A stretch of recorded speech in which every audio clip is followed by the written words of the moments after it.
שמעתם שבני גנץ הסתבך בפרשה עם המשטרה? שאהוד ברק ברח מאסון צאלים? שמנדלבליט סוגר תיקים? שי ניצן מאיים על הפרקליטים? ליאת בן ארי עבריינית מבנים? ואסתר חיות בניגוד עניינים?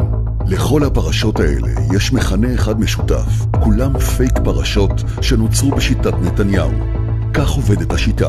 בכל פעם שמישהו מעז לומר את האמת על נתניהו, הקלסר הסודי שלו נשלף מהמגירה, ונחיל של שקרים והשמצות מתחיל לרדוף אותו. מה? מה פתאום? זה לא משנה אם אתה בשמאל או בימין, על כל יריב יש קלסר מוכן.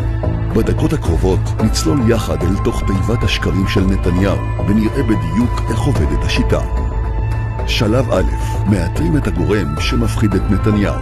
שלב ב', מפיצים עליו פרשה מומצאת. שלב ג', נותנים למכונת השנאה לעשות את העבודה. השנאה הזאת היא מה שמאחד את המחנה שלנו. נתניהו נגד גנץ, פרשת המימד החמישי. בשנת 2019, בני גנץ הוא רמטכ"ל משוחרר ששוקל להיכנס לפוליטיקה ולהתמודד על הנהגת המדינה. הפופולריות של גנץ מאיימת על שלטונו של נתניהו. בדיוק שגנץ תופס גובה בסקרים, ביביסטים בטוויטר מתחילים לצייץ על פרשת המימד החמישי. מכירים את הסיפור? כולם מכירים אותו, רק שהוא פשוט לא קרה. על פי הקלסר של נתניהו, בני גנץ נחקר והוא חשוד שלקח לכיסו 50 מיליון שקל.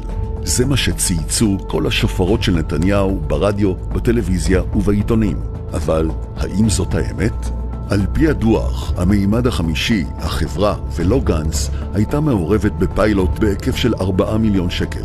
הרבה פחות מ-50 מיליון שקל. ויושב ראש החברה בני גנץ? מבקר המדינה מצא. גנץ נקי, שום חשד לא נקשר בשמו. גנץ לא נחקר, הוא לא חשוד ואין 50 מיליון שקל. מכונת התעמולה של נתניהו ממשיכה לקדוח. תיק 50 מיליון חייב להיחקר. מיד. חברת הממד החמישי בראשה עמד בני גנץ פשוט שיקרה. ברדוגו, ביסמוט, ריקלין וסגל כולם ממשיכים לצייץ על המימד החמישי כדי ליצור השוואה שקרית בין גנץ לבין נתניהו. וזה לא הרמטכ"ל הפופולרי הראשון שנתניהו ניסה לחסל.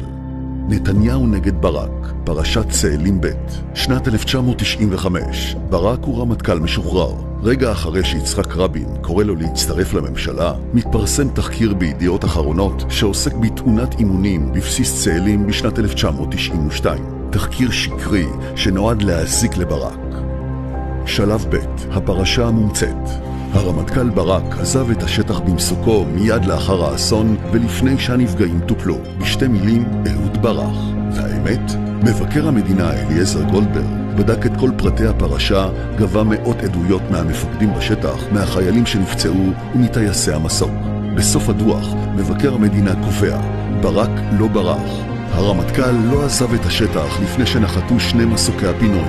דהיינו, כי נשאר במקום לפחות 45 דקות לאחר האסון, כשבמקום כבר נמצאים 5 רופאים ו9 חובשים שטיפלו בפצועים, וכן מספר מסוקי פינוי שענה לנדרש. חבורה מיליטנטית, שיקורת כוח, מנסה לעשות רצח אופי בעיתוי פוליטי. התחקיר היה עלילת דם. זה לא הפריע לצחי הנגבי לצטט אותו שנים אחר כך, כשברק היה יושב ראש האופוזיציה וראש הממשלה היה נתניהו. אהוד ברח, אמרו הלוחמים בצאלים. זאת השיטה, לברוא את השקר ואז לחזור עליו בדיוק ברגע הנכון, כדי לפגוע ביריבים שמאיימים על נתניהו. ברק התגבר על השקר הזה והביס את נתניהו בבחירות 99. אבל כשהשקר מופנה נגד אנשים שאינם פוליטיים, לא תמיד הם עומדים בלחץ. נתניהו נגד מנדלבליט, פרשת ניסנקורן. אביחי מנדלבליט, היועץ המשפטי לממשלה. נתניהו מינה אותו, אבל ברגע שהוא התחיל לבדוק את פרשות 1000, 2000 ו-4000, המגירות נפתחו והקלסרים נשלפו. ככה נולדה פרשת מנדלבליט וניסנקורן. על פי הקלסר של נתניהו, שר המשפטים היה חשוד בפרשה פלילית. במאי 2020, רגע לפני המינוי לשר משפטים, מנדלבליט סגר לו את התיק. והאמת? שלי יחימוביץ' חשפה את העובדות. ב-2017, אבי ניסנקורן ניצח את שלי יחימוביץ' בבחירות להסתדרות. יחימוביץ' הגישה תלונה הקשורה לבחירות, אבל לא הוגשה שום תלונה נגד ניסנקורן. הוא לא נחשד בדבר, לא הייתה נגדו חקירה, אפילו לא נפתח תיק. בשנת 2019, יחימוביץ' קיבלה מהמשטרה הודעה שהוחלט לא לפתוח בחקירה. פייק, שקרים ועלילה. זה לא הפריע לביביסטים להמשיך ולצהול. אראל סגל, מירי רגב, בועז גולן ועוד עשרות אחרים בטוויטר, כולם הדהדו את השקר במטרה למנוע ממנדלבליט וניסנקורן לעשות את תפקידם ולמנות משרתי ציבור למשרד עליו הם אמונים. מקהלת השקרנים של נתניהו לא עוצרת בשום גבול. הם מוכנים לחצות את כל הגבולות ולהכפיש את טובי בני מדינת ישראל בהכפשות איומות ונוראות שיחתימו את שמם לנצח. נתניהו נגד קציני צה"ל, קרן וקסנר וג'פרי אפשטיין. קרן וקסנר תומכת במשך 30 שנה בהכשרה אקדמית לבחירי צה"ל והשירות הציבורי בישראל. For 30 years, the Wexner Foundation has been making leaders. אפילו הרמטכ"ל, אביב כוכבי, הוא אחד הבוגרים שלה. אבל ברגע שבו נתניהו מבין שבחירי צה"ל, השב"כ והמשטרה לא ייתנו לו לפגוע בדמוקרטיה כדי להימלט ממשפט, הוא מחליט לפגוע בהם אישית באמצעות עלילת הדם על קרן וקסנר. על פי הקלסר של נתניהו, קרן וקסנר משתמשת בכספי הפדופיל ג'פרי אפשטיין ומעבירה כספים על מחקרים שלא בוצעו, כמו המחקר של ראש הממשלה לשעבר אהוד ברק. האמת?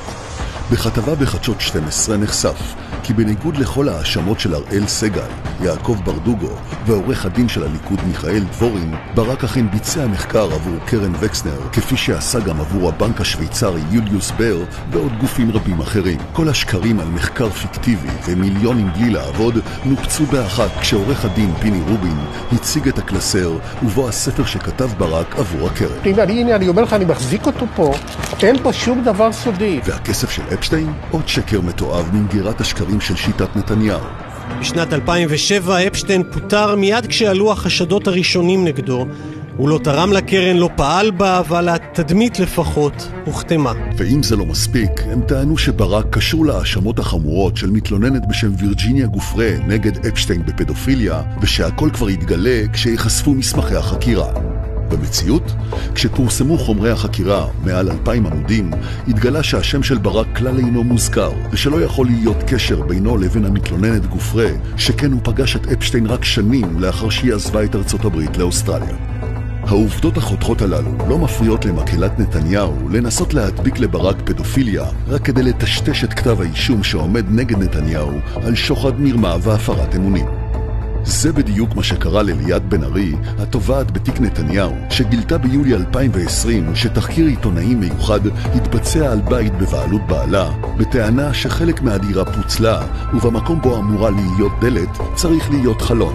הביביסטים ברדוגו וסגל דרשו את פיטוריה, אבל העירייה טענה שמדובר בהליך שגרתי לחלוטין ושמקרים כאלה מאושרים בדיעבד. בקיצור, פייק. זאת שיטת נתניהו. על כל אדם יש עלילת דם מוכנה לפרסום ברגע הכי פחות מתאים. הכל כדי לטשטש את האשמות נגד נתניהו ולתת לו להמשיך לשלוט במדינה ללא מצרים. שתפו עכשיו כדי שכולם ידעו את האמת.